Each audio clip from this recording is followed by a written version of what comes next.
The goal of building the middle class and shrinking the underclass is also why I believe that you should raise the minimum wage.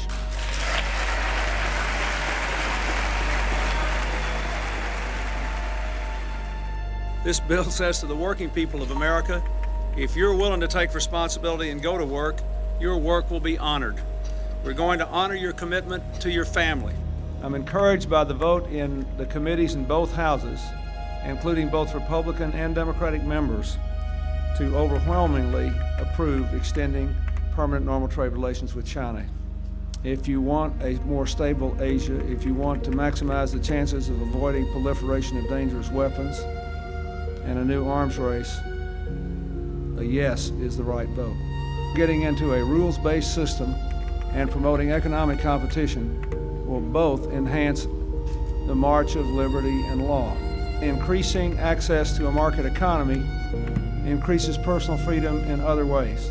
For the first time, our companies will be able to sell and distribute products in China made by workers here in America without being forced to relocate manufacturing to China, sell through the Chinese government, or transfer valuable technology.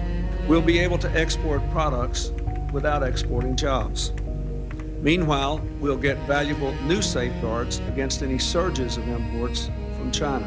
It is ironic, I think, that so many Americans are concerned about the impact on the world of a strong China in the 21st century.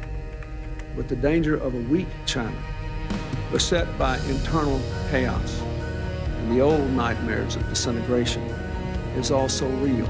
We know how much the internet has changed America, and we are already an open society. Imagine how much it could change China. Now, there's no question China has been trying to crack down on the internet. Good luck. That's sort of like trying to nail Jell-O to the wall.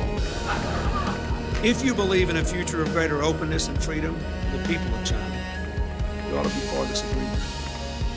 If you believe in a future of greater prosperity for the American people, you certainly should be for this agreement. If you believe in a future of peace and security for Asia and the world, you should be for this agreement. This is the right thing to do. It's an historic opportunity and a profound American responsibility.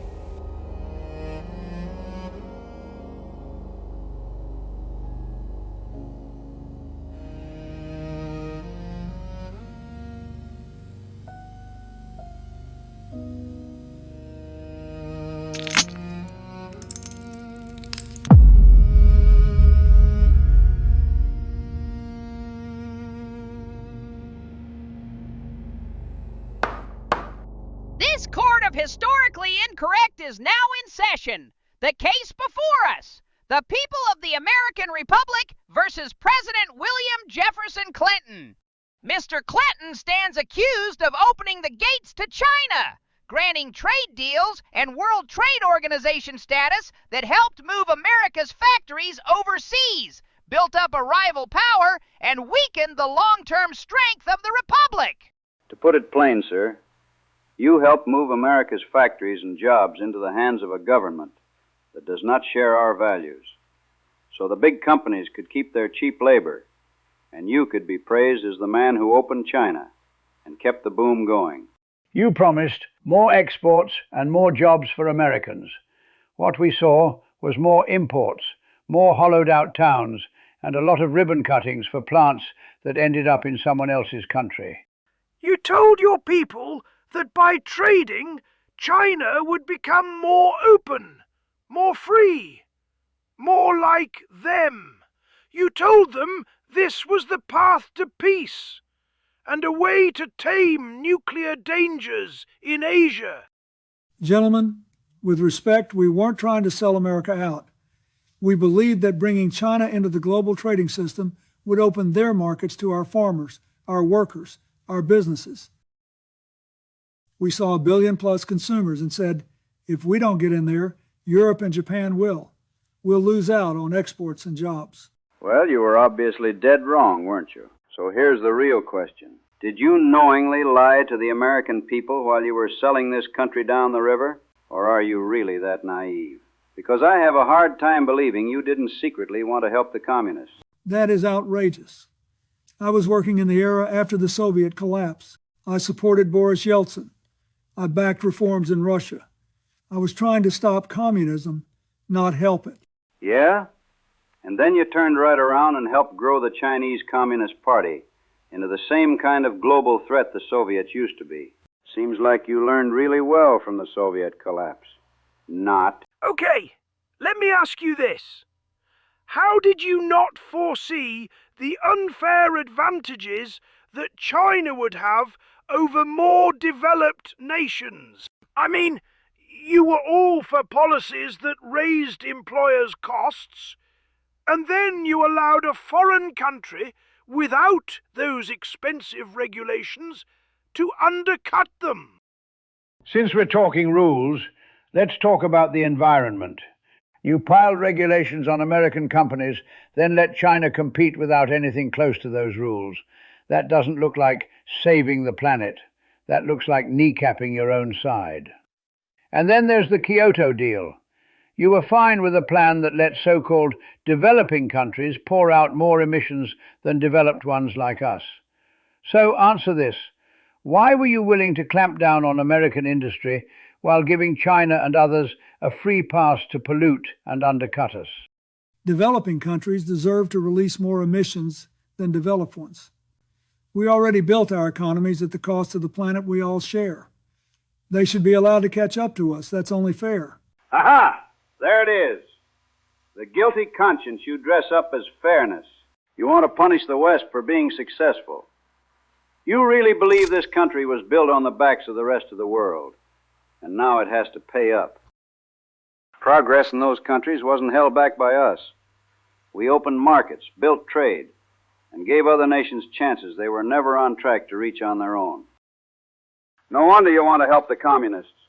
You're ashamed of your own country and culture. And boy, did you ever even out the score. I hope you're happy with the damage you've done. You helped weaken the nation you were sworn to protect. Where is your basic sense of self-preservation?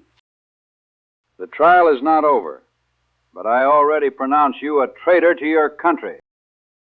All right, gentlemen, we've heard the case. You opened our markets and our factories to a hostile regime. You sold it as jobs, exports, and peace, and helped build a rival that now holds our supply chains in its fist. That is betrayal of the trust you were given. General Washington? Guilty of selling out American strength for applause and cheap labor. Mr. Franklin? Guilty of lying to working people while you handed their leverage to Beijing. Mr. Jefferson? Guilty of confusing global fairness with tearing down your own republic. William Jefferson Clinton, this court finds you guilty on all counts. You weakened your own country, fed the power of its enemies, and tried to call it virtue.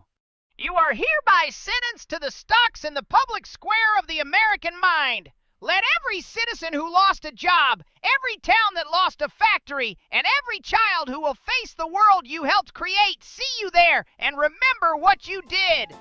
Don't worry, Bill. It's not a death sentence. You just have to sit there while the future throws rotten tomatoes at your legacy.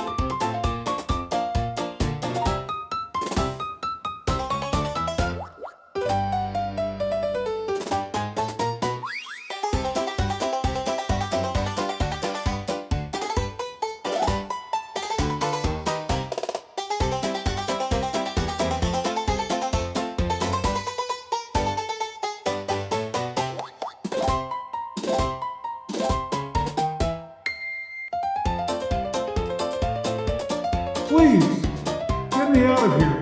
I need a pardon.